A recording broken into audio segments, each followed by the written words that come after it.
Marlon Cheeto Vera and Dominick Cruz.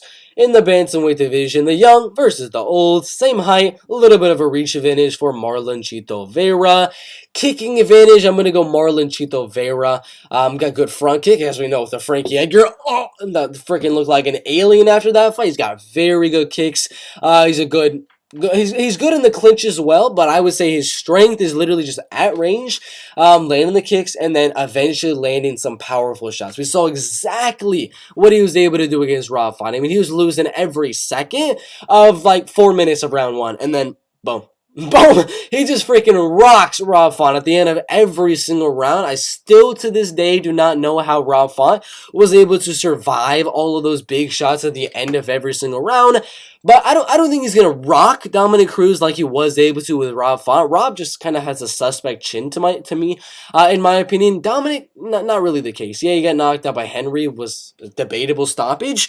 So I think Marlon will land the harder shots, but it's not gonna necessarily look like that much to the judges, because Dominick is good at slipping punches and making the damage lesser. What I mean by that is when you're moving your head so much that the punch comes in like this, and you're moving your head to the left, the punch comes, and you're moving your head to the left to kind of get out of the way of the punch and things like that. The power of that same punch is just going to slide like that, and it's going to bounce off the chin.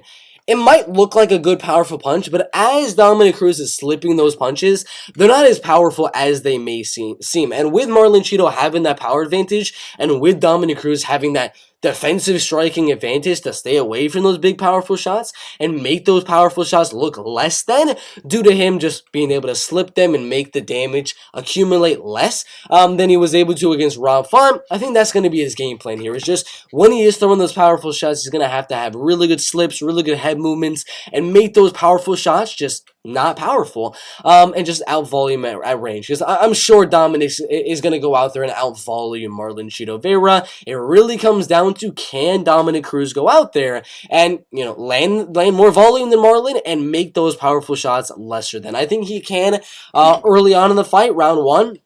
Sure, he can do very good at that, but I think Marlon is going to find his footing, find his range, find his distance with Dominick Cruz, figure out the head movement a little bit. I know it's very tricky. A lot of people find it super hard to figure out the head movement and just the fluidity of Dominick Cruz, but Marlon's a smart guy.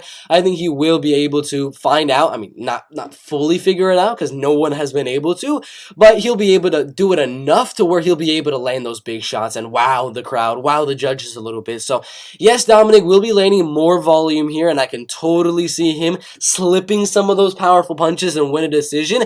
I think this is a 50-50 fight, just a slight lean with Marlon Cheeto Vera. I think he lands slightly the more powerful punches. The volume will go Cruz, but it's effective striking, isn't it? Effective striking means, are you closer to the finish? Are you actually delivering damage? Dominick won't be landing as much damage as Marlon Cheeto Vera. The judges will reflect that. Marlon Cheeto Vera, 48-47, unanimous decision. Again, I think it's very, very close. Really comes down to what the judges value. The powerful shots or the double the amount of strikes from Dominick Cruz. What do y'all think? Put your predictions down below. I got Marlon Cheeto Vera by decision.